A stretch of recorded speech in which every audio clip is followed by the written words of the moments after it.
Hello, everyone, and welcome to the I Want to Stay Home podcast. This is a brand new podcast that I'm making to encourage some of the women who are working 9 to 5s, but really what they want to do is stay home and do homemaking activities as a wife, or stay home and raise their children, or do both. This podcast is really geared to an audience of women that need to change their lives or just move differently in order to make this dream happen.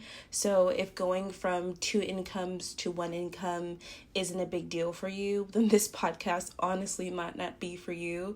But if you are someone who wants to be intentional about your family's finances going from 2 incomes to one, or intentional about the rhythms and systems of your family when you transition to being a stay-at-home mom or wife, this podcast is really for you.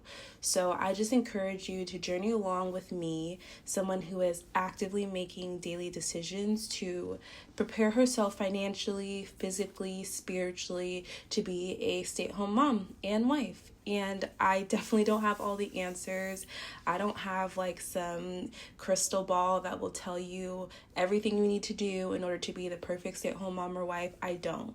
But what I am doing is actively exploring what it will require of me, because I think that being a stay-at-home wife and mom is a lot more intricate than most people think. And I just want to do it in a way that is honoring to my husband, my family, and for me as a Christian woman, to God as well. So this podcast is going to be split into 3 parts, and honestly, this is my first podcast, so it's not anything super fancy. I don't have a jingle or like special segments or anything like that. I'm really just speaking from the heart and sharing, my heart, my vision around being a stay-at-home mom. So it's going to be split into 3 parts. It's going to be my background, my marriage, and ultimately my vision. And I'm just going to launch into my background. So I was raised by pastors growing up, literally from birth. Every day since then, I have been in church every Sunday, Wednesdays for youth night, and then even young adult nights when I grew up. If you know, you know, church becomes a lifestyle, and honestly a lifestyle that I enjoyed. There was so much community, going to church frequently, and being able to like be on the praise team and do interpretive dancing and be in Bible studies. Like all of that was very enjoyable for me as a kid. And I made a lot of like lasting friendships I still have now from when I was a teeny tiny kid to now being a grown adult. I love going to church, but that background of being a Christian child, now woman, really ingrained some thoughts about the role of women in marriage and motherhood. And a lot of the people I knew were working moms, but they spent the first years of their children's life at home with their children. And when they felt like the children had grown up or they went to elementary school, they're kind of like, okay, my years of mothering are done, or it's less involved. I'm going back to work. So most of the women I know, except for one mom who was like a homeschooling mom, full on, like homeschool their kids until they're 18 type of thing, most of them just returned back to work. So I was raised by pastors, had that first introduction to stay-at-home mom life, and I just continued to go through school. I actually started college when I was 15 years old. I was still in high school at the time, and I did Running Start. I graduated with my associates when I was 17 years old, and I hopped straight into business school. I accelerated my bachelor's degree and I got a bachelor's in business. And then I kind of was tinkering back to this nurturing side of me that I always felt that I had. And I was having a hard time combining business with wanting to do something nurturing. And somehow that led me to pursuing teaching. So I went back to school right after I graduated, mind you, from business school. And I got a bachelor's in elementary education. And once I did my student teaching, it clicked for me. Like, this is my job. This is what I'm supposed to do. So I graduated from my elementary education program, became a teacher, and currently I'm still a teacher. I've been teaching elementary school for 4 years. While I was teaching, I went on and got my master's in curriculum and instruction, and I felt like I found my groove. Teaching is my thing. I love it so much, but there's different shifts that started happening in my life when I got married, but I'll get to that in a second. I'm kind of going to rewind back to my childhood and talk a little bit more about my background. And I just want to talk about the moment I realized that being a stay-at-home mom might be for me. When I was younger, yes, I was very driven to be perfect in school. I wanted to see A's. I would literally go to the office in high school and ask for a copy of my transcript every week just so I can confirm that I had a 4.0, that I had A's. I was very much so the perfectionist, everything needs to be in order teenager. But when I was younger, as I was, given more responsibility with chores, I really learned that I got happiness from like cleaning the kitchen with good music and like baking for my mom's tea parties and like helping her host. I just saw like a whole new world of like, wow, I'm creating stuff and I'm doing stuff with my hands. It is blessing and bringing joy to people. I like this. I love it, matter of fact. And as I spent more time in Sunday school and my dad's church and teaching Sunday school and working in the nursery at our church, I just really fell in love with that entire nurturing process. Now, there was kind of a twist in my family's life. My mom passed away from cancer when I was 14, and it opened up kind of this void in my family where the woman of the house who had been doing all of these amazing homemaking and like caring things for our family was now gone.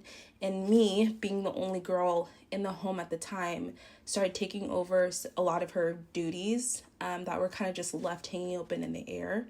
So I was cleaning, I was grocery shopping, budgeting, ironing clothes, all those things. And in that moment, I kid you not, it clicked for me how valuable the role of a homemaker is.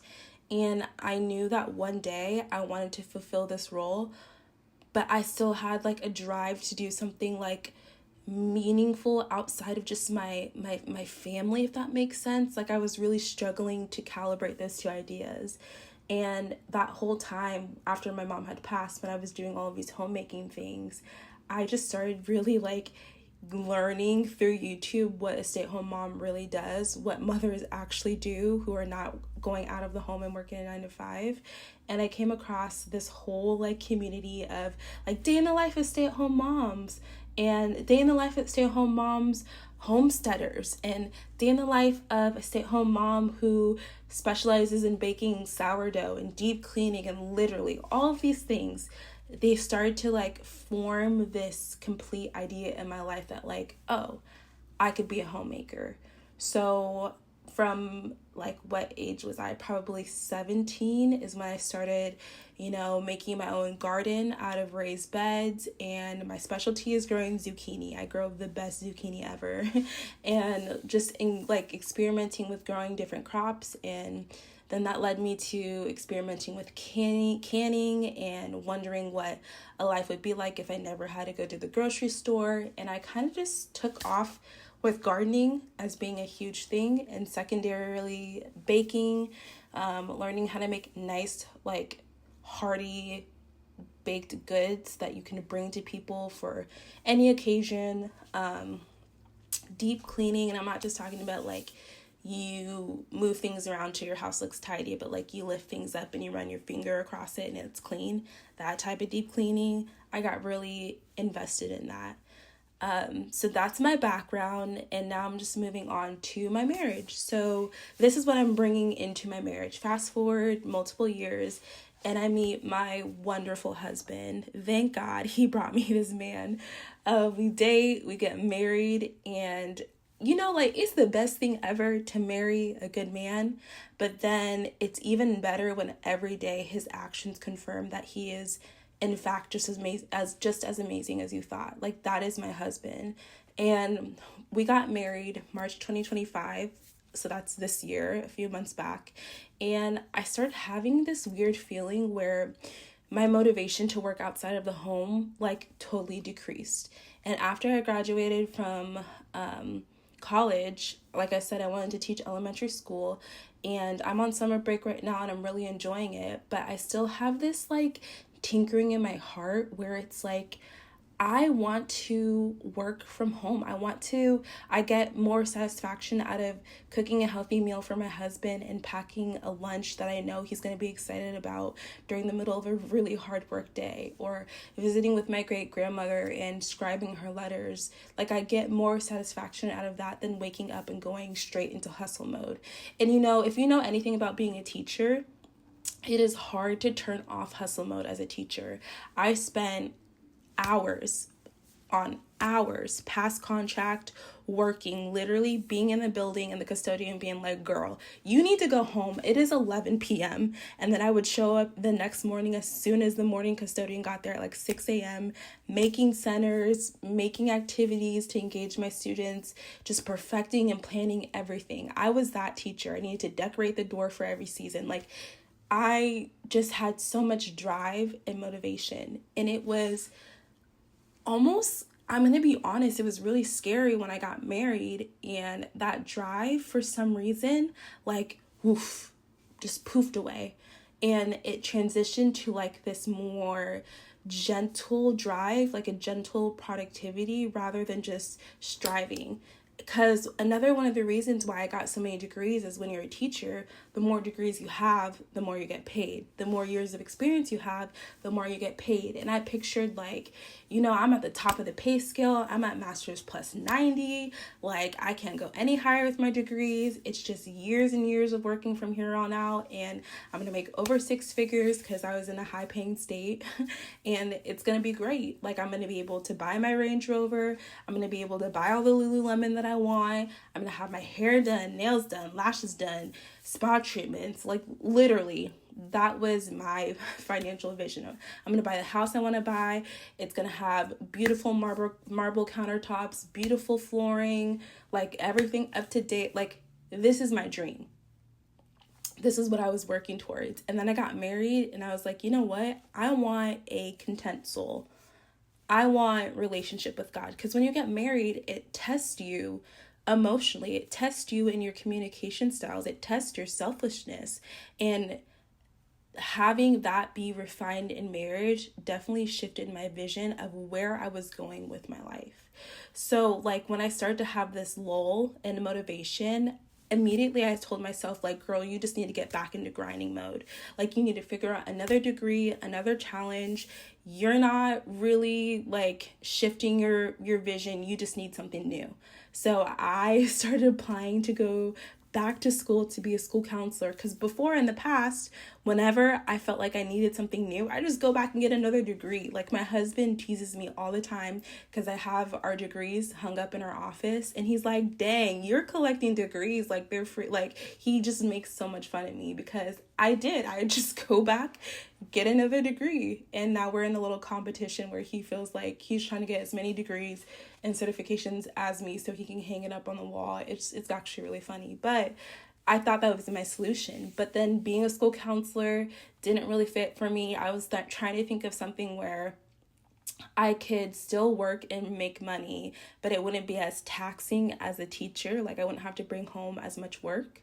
So I was like, okay, maybe that, but that didn't quite plan out the way I thought. So I was like, okay, maybe I need to go to speech pathology. Maybe I need something more like prescriptive and scientific and structured, and maybe that's it. I wouldn't have to be in charge of a whole classroom, but I'd still be able to make a difference in kids' lives. So I literally applied to a speech pathology program. I got into it. I'm like about to register for classes, but I talked to my husband and it didn't feel right.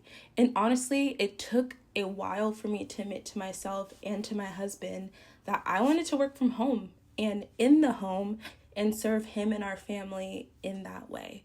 So I talked about my background, I talked about my marriage and where we kind of are currently. I will be going back to school and teaching this August, but making sure that I am intentional about this next year, so that when this school year is over, I am a full-time stay-at-home wife, and if we have children anytime soon, then I will be a full-time stay-at-home mom as well. So my vision this is the part that I'm most excited about talking about, because I feel like when you have a vision, you are able to align yourself appropriately in the direction of that vision. If you cannot articulate your vision, it's really hard to get someone else on board with you and like supporting you. But if you have a clear vision, it's easier to just say like, hey, remember, this is part of it. This is why I'm doing this, blah, blah, blah. Anyway, so my vision is to be a stay-at-home wife and mother that is present and intentional about creating healthy systems in her home that cultivate joy and bring glory to God. I kid you not. I have a vision statement for my desire and my direction as a stay-at-home wife and mother. And I created this vision statement because I grew up in a family that had family vision statements and mission statements, and it was literally carved into granite, the heaviest piece of granite that you could imagine, and it had all of my family's names carved into it as well. And my dad would gather us around this vision and say, look at this vision carved into granite, like, we are these people. This is why we do what we do. This is why you're not allowed to do everything that other kids are allowed to do, because this is our vision. And for me, as someone who doesn't yet have kids, but we do want kids, I think it's really important to decide now who we are as a unit and as a family. And I'm so thankful for my husband, because he is amazing at leading us towards the family community that I've always desired and wanted since I was young. So anyway, so I am Christian. So a big part of my vision is bringing glory to God. And a big part of my desire to be a homemaker stems from what I believe is God's design for me. I'm not saying that all women need to be at home baking bread in these like Little House on the Prairie dresses, which I love, and I will thrift for them for hours and hours. But I'm saying that's what I want. And I want to have a lot of children, and pregnancy and birth and postpartum are very physically demanding like times that I don't think would go well with a 9-to-5, because I'm telling you what I'm not going to do. I'm not going to be up with a newborn every 2 hours, navigating breastfeeding, having my coochie ripped. Oh, I'm sorry for saying coochie, but having everything jumbled up down there. And then you want me to pull up to a classroom full of 26 students talking about, Miss, no, I'm not doing it. I'm not grading the papers. I'm not going to the PLC. I'm not going to the professional development meeting. I'm not doing that. I'm going to stay home, and I'm going to take care of my baby, and I'm going to go on slow walks outside in the fresh air, and I'm going to bake and cook whatever I feel like baking. And whensoever I feel like going to sleep, I'm going to sleep. I don't know. The women who have babies and return back to work are literal superheroes. I do not know how you do it. You do not get enough credit. People just act like it's a casual thing, but you guys are people who work throughout their pregnancies, literal superheroes. Like, I wish we had a day, literally not just Mother's Day, but a specific day dedicated to people who are pregnant and productive. Pregnant productive day. Let's make it a thing. But I know myself personally, and I enjoy doing things slowly. Like, it gets on my husband's, like, it doesn't get on his nerves, but we're just so opposite, because one, he's in the military, so he's fast, efficient. He wants to do everything in a time efficient way. And I'm the opposite. Like, I just sometimes want to take, not sometimes, always want to take my time. He wants to take a 2-minute shower. I want to take a 45-minute shower with candles and music and like I want to do that. And he's the complete opposite of me in that way. So I feel like being a stay-at-home mom really caters to being able to set my own rhythms and not have to follow the more strict rhythms that are set when you're working out of the home. And listen, I'm a teacher. I believe all in structure. I believe in organization. I believe in systems. Don't get me wrong. But what I don't believe in is having almost an anxiety-inducing schedule of having to be here.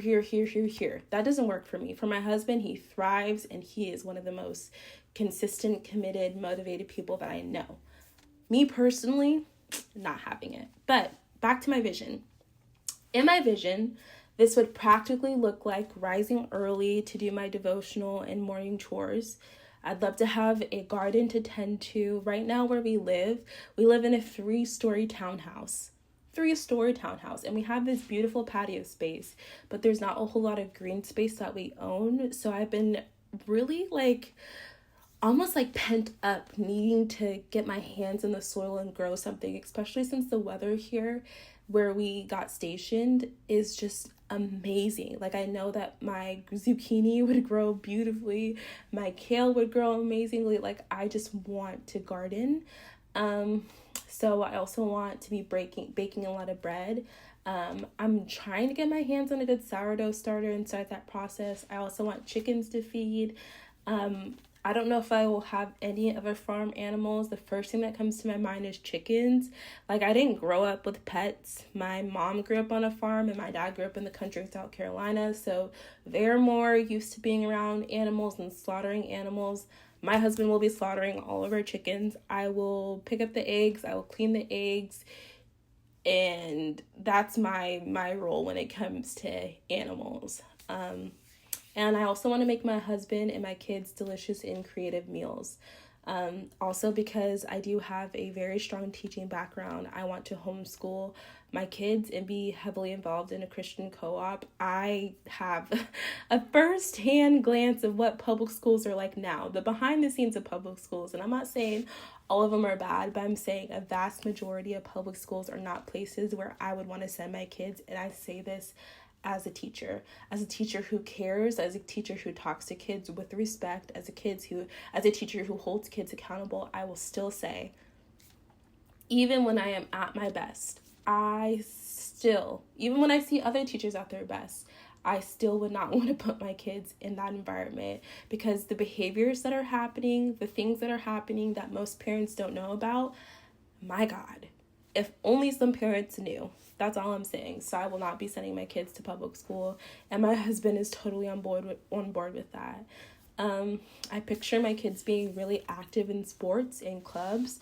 I picture them being responsible with chores and their finances and spiritual development, even at a young age. I'm excited about hosting people for tea parties and making baked goods like Russian tea cakes and mini pies and all these things, and sewing clothes and just living life to the fullest. Literally when I close my eyes, I'm closing my eyes right now and imagining in my life, I'm picturing a baby newborn strapped to my chest, 2 little ones in a stroller, and 4 to 5 older ones walking beside me.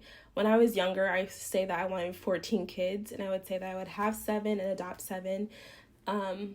And now that I'm married, my husband and I have decided maybe we'll have between 6 and 8. Ultimately, it's in God's hands, but we want a loud, full, yet orderly, joyful home. And I grew up with only having 2 siblings. My sister is significantly older than me though, so really I just had one other sibling in the home. And it was really fun. I have a lot of great memories, but I just remember it being quiet. And then I had friends who had more siblings, and they have built-in besties in their siblings. I don't know, I just love that idea. I want to create a legacy of family for my children. So I want them to have a really strong foundation, not only in family, but in God, so that when they grow older and they marry, they can replicate a healthy family system of their own design and just run from there. I want a close-knit family from the time when my kids are young to the time where they are adults. And I look forward to creating that community for them. And I know that's something that my husband and I have now in bits and pieces, but his childhood was not absolutely perfect, and mine, with my mom passing and everything, was a little bit chaotic. So we desire to create just a consistent home for our children where they feel joy and they feel it's a safe place to return. It's a safe place to bring their friends, to pull in the community to our home. Ultimately, that is my desire. So yes, this is my intro to the I Want to Stay Home podcast. You heard about my background, you heard about my marriage, and you heard about my vision. So thank you for anybody that ends up listening to this episode. This platform is all about showing you the reality of my journey to becoming a stay-at-home mom and wife. And I definitely, again, I do not have everything figured out, but I'm going to tell you I have a clear vision. I am motivated and I'm encouraged to work toward it every day. So I'll see you in the next one.